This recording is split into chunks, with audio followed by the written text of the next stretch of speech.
I would like to make just a couple of comments. First of all,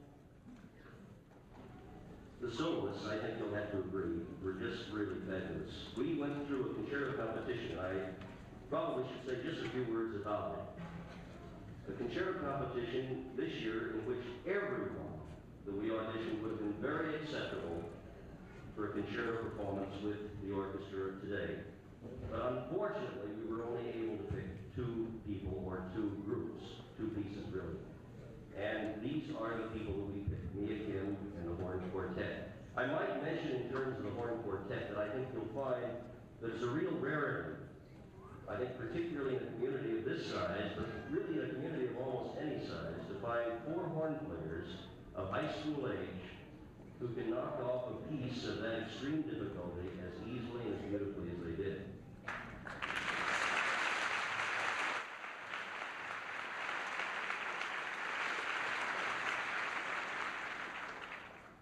Now, I would like to mention that we do have one change in the program.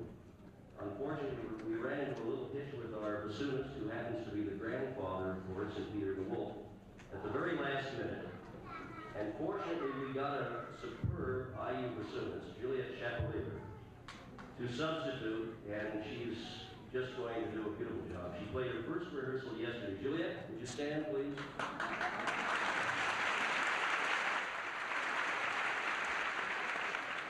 But otherwise, I think the program is right. Now, without further ado, we have some presentations we'll be making very quickly. Then we'll have a short intermission, and then we'll be into Peter and the Wolf.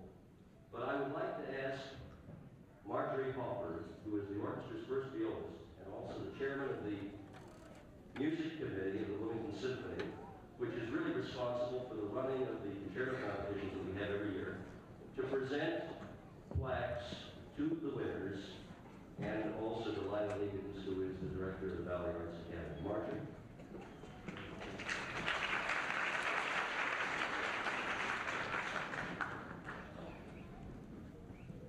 First of all, to Mia Kim, 10-year-old whom you heard me play so nicely on the piano.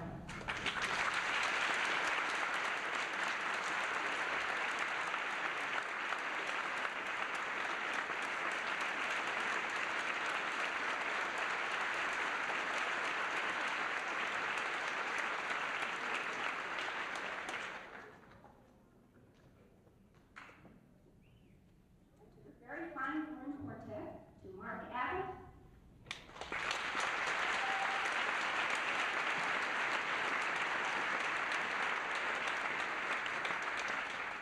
To Kyle Perry.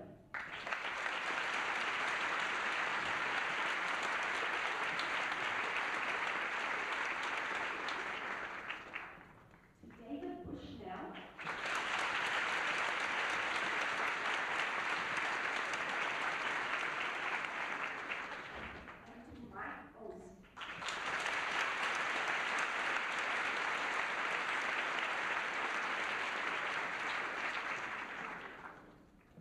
Those plaques were engraved with each player's name and Bloomington Symphony Orchestra Youth Concerto Competition 1980.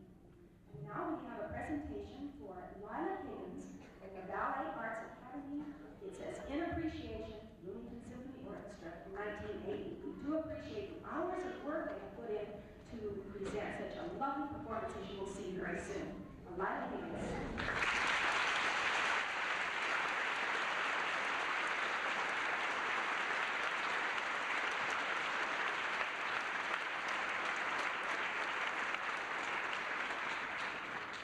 Thank you, Marjorie. We'll have just a very short intermission and then into Peter and the Wolf. Thank you very much.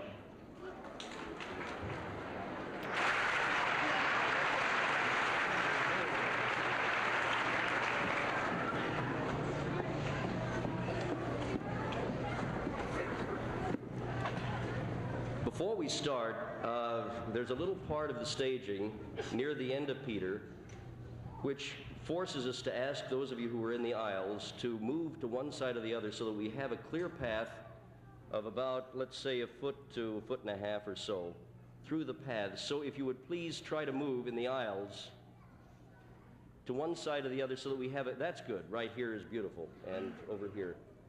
It's really kind of important. So please try to keep those paths open for the performance.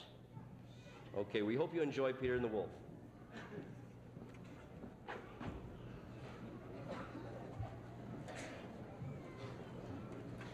I'm going to tell you the story about Peter and the Wolf. If you listen very carefully, you will see that each character in this tale is represented by a different instrument of the orchestra. For instance, the bird by a flute.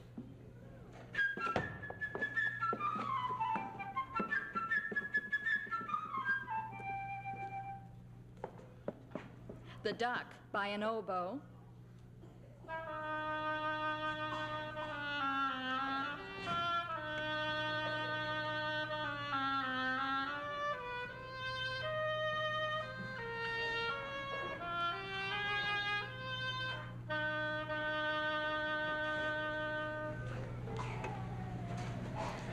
The cat by a clarinet in the low register.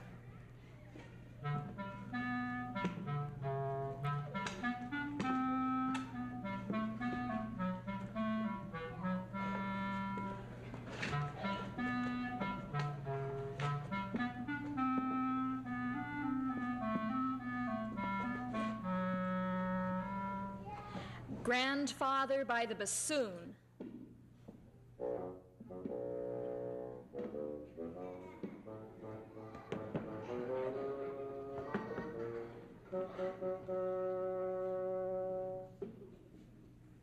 wolf by the 3 horns.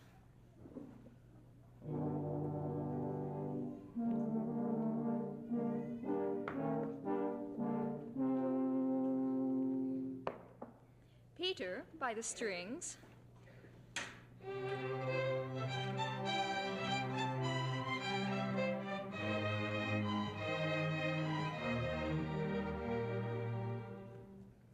The rifle shots of the hunters by the kettle drum.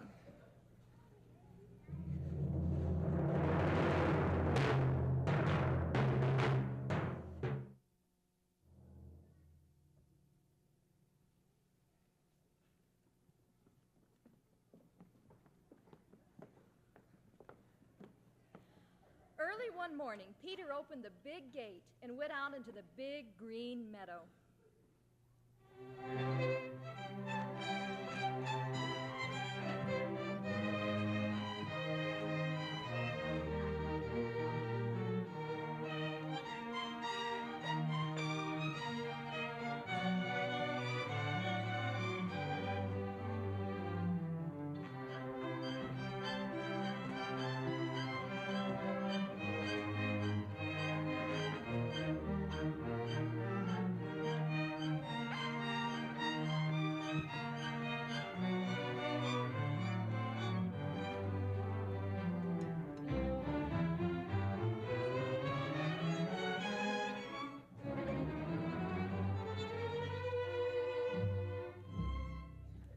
On the branch of a tree sat a little bird, Peter's friend.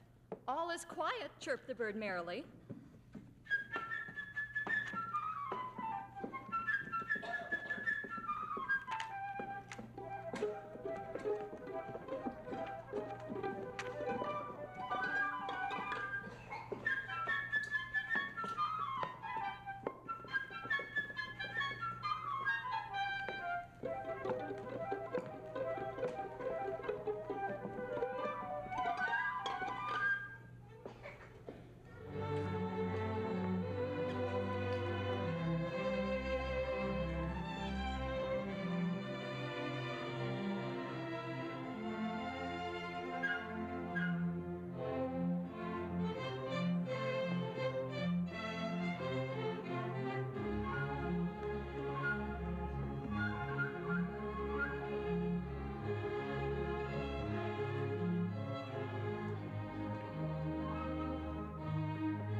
She was glad Peter had not closed the gate and decided to take a nice swim in the big pond in the meadow.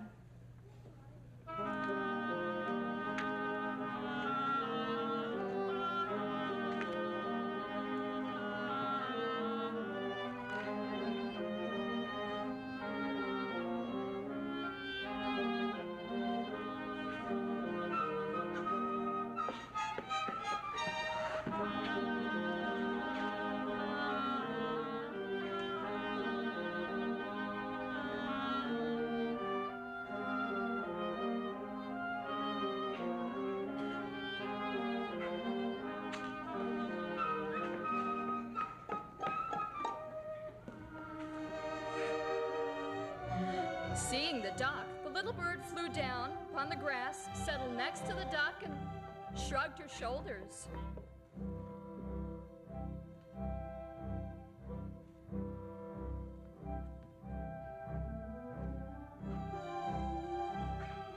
"Well, what kind of a bird are you if you can't fly?" she said. "What kind of a bird are you if you can't swim?" the duck replied. And dived into the pond.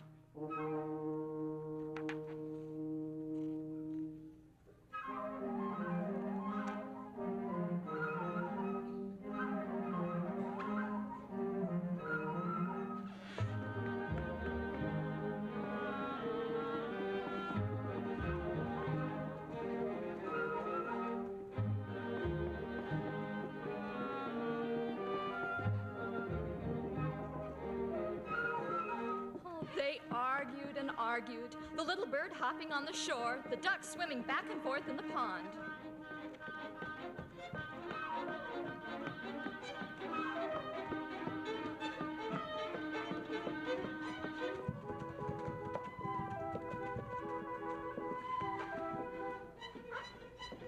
Suddenly, something caught Peter's attention.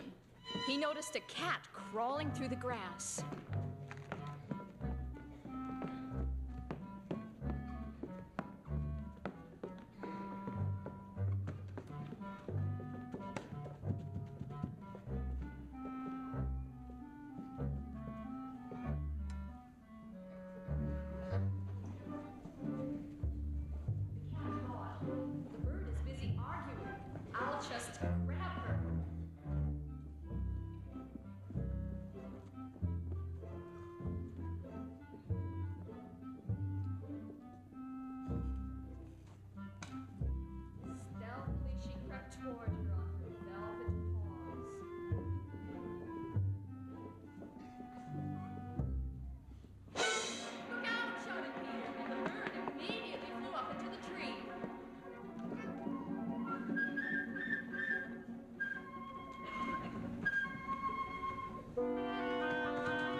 While the duck quacked angrily at the cat,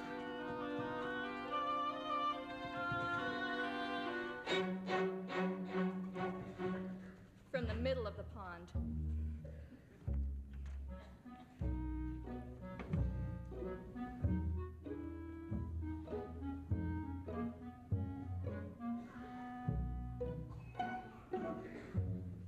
the cat crawled around the tree and thought, "Is it worth climbing up so high? By the time I get there, the bird will have flown away."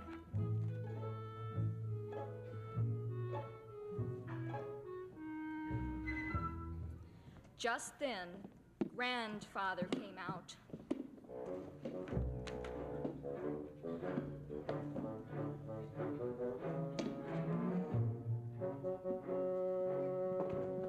He was angry because Peter had gone into the meadow. It is a dangerous place. If a wolf should come out of the forest, then what would you do?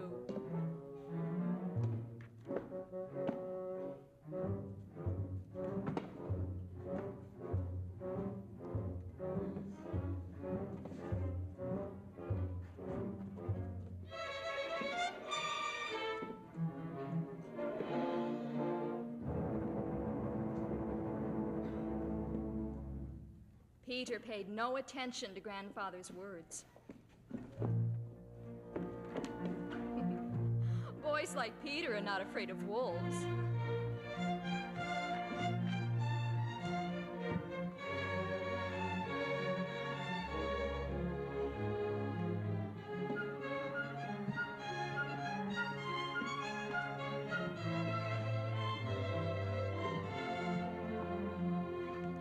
But Grandfather took Peter by the hand, led him home, and locked the gate.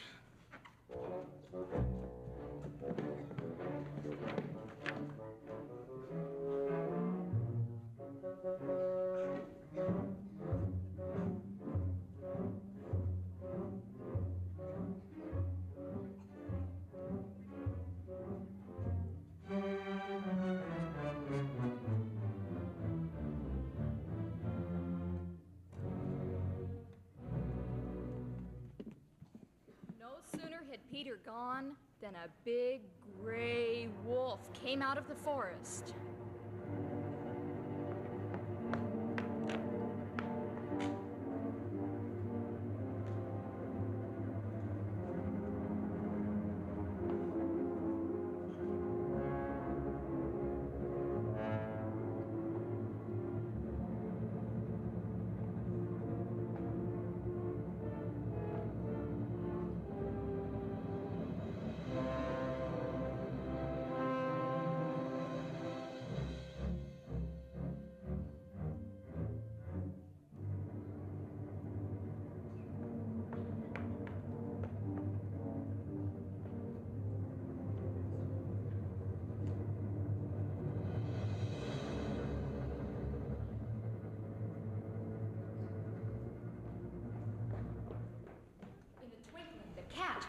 the tree.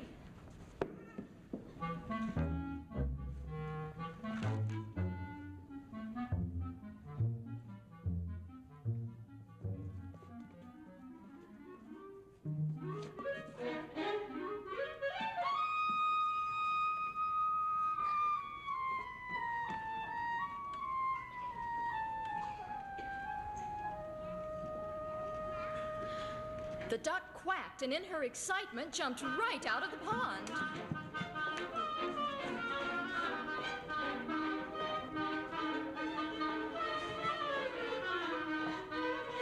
But no matter how hard the duck tried to run, she couldn't escape the wolf. He was getting nearer, nearer, catching up with her. He's going to get her. And with one gulp, swallowed her down.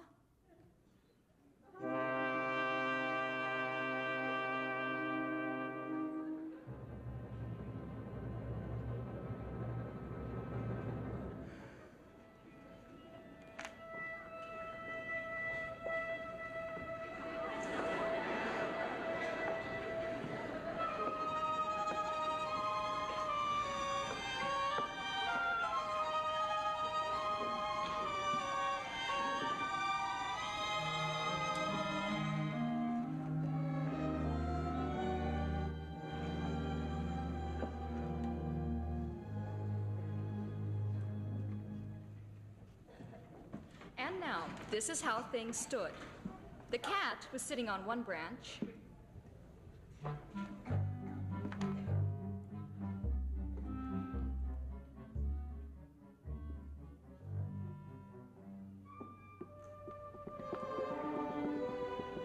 The bird on another.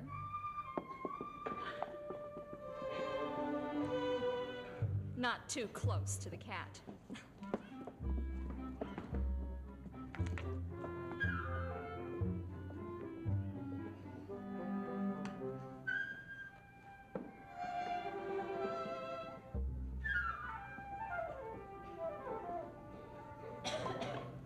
And the wolf walked round and round the tree, looking up at them with greedy eyes.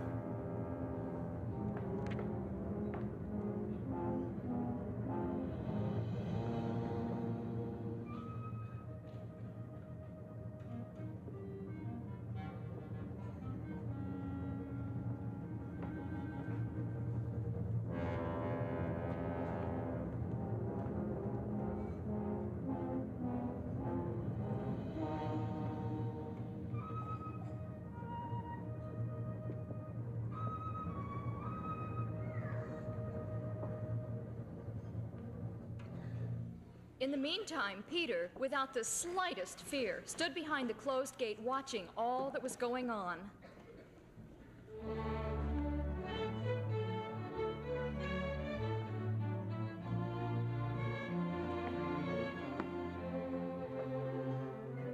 Then he ran home, took a strong rope, and climbed up the high stone wall.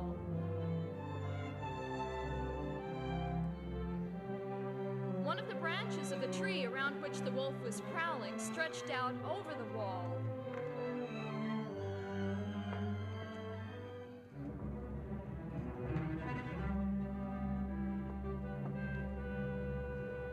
Grabbing hold of a branch,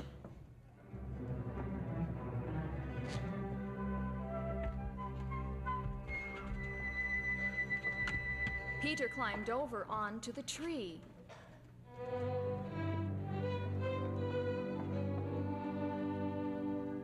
Peter said to the bird, "Fly down and circle around the wolf's head, only take care that he doesn't catch you."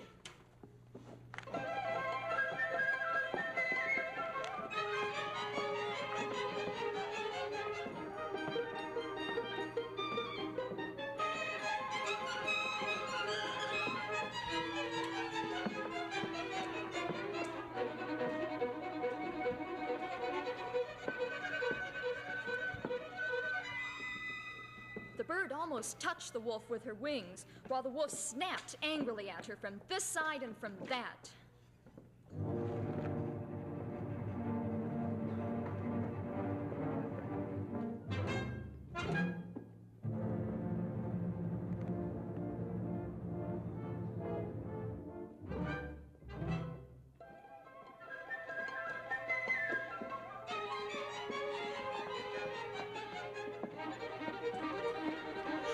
bird did worry the wolf, how he wanted to catch her.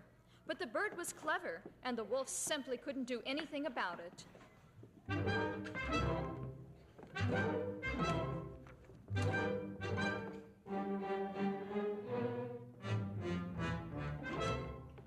Meanwhile, Peter made a lasso, and carefully letting it down,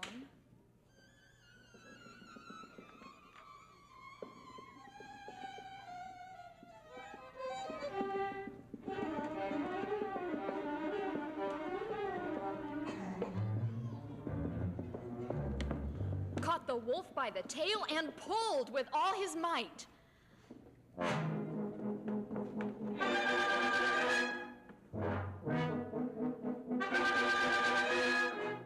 Feeling himself caught, the wolf began to jump wildly, trying to get loose.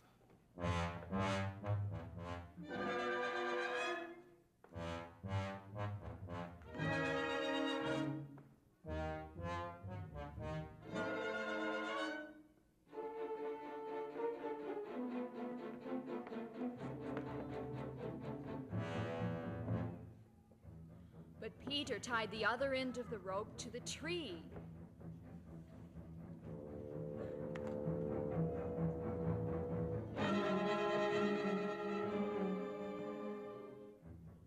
And the wolf's jumping only made the rope around his tail tighter.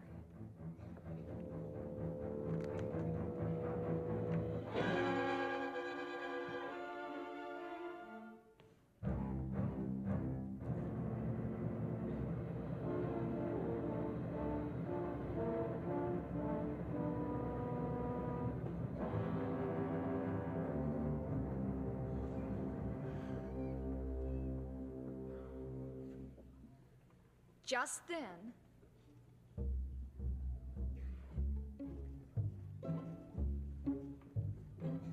some hunters came out of the woods.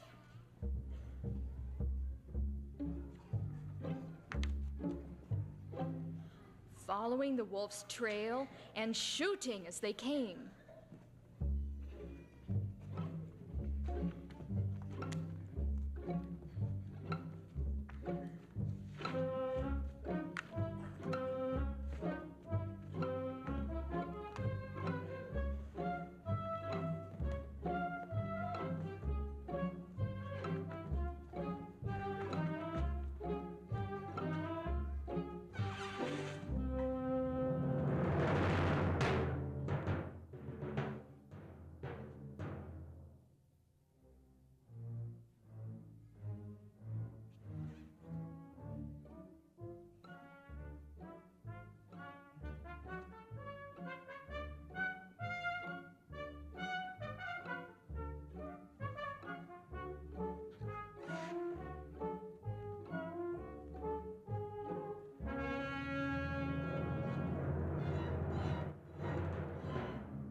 Don't shoot. Bertie and I have already caught the wolf. All you have to do is help us take him to the zoo.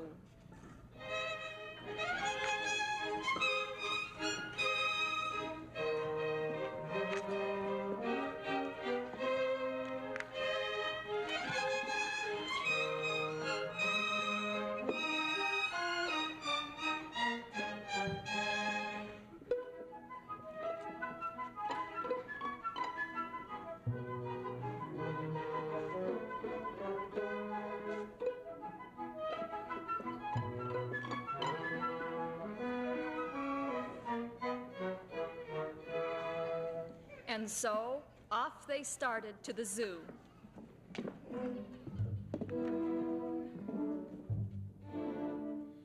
And now, look at the triumphant procession.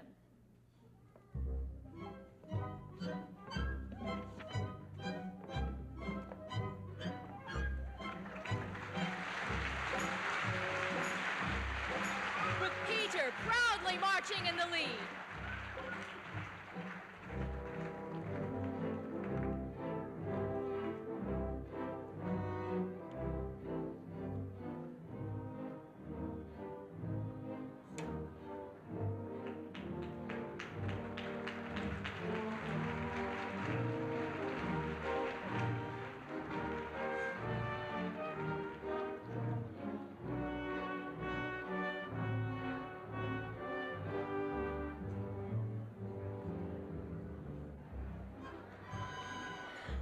after him the hunters, leading the wolf that Peter had caught.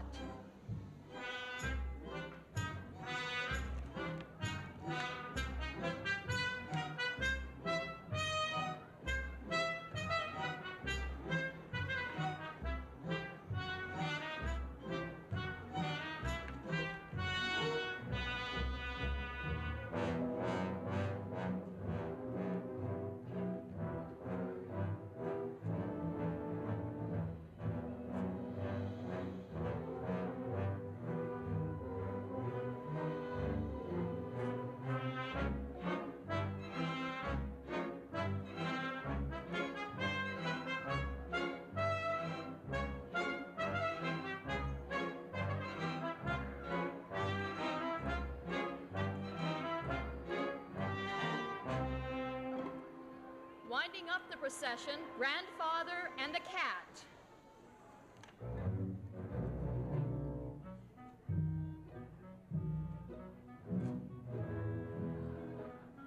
Grandfather frowned and shook his head. Ah, but what if Peter hadn't caught the wolf? What then?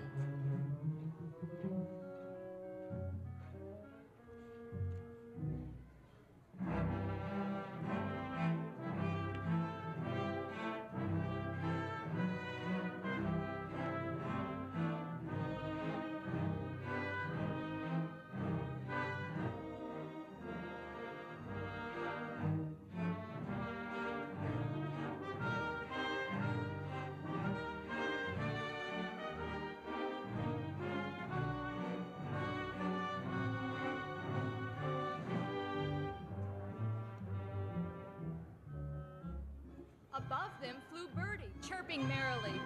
My, look what fine ones we are, Peter and I. Look what we have caught.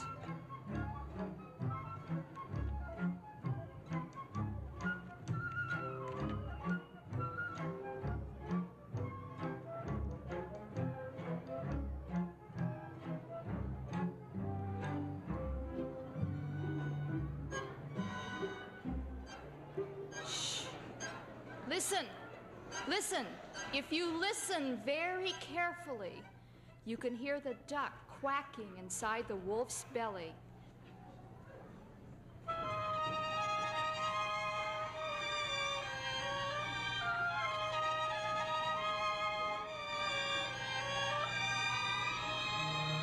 Because the wolf, in his hurry, had swallowed her alive.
Is Lila Higgins out there? We've got to keep the applause going. We want the director to come out, don't we? Lila?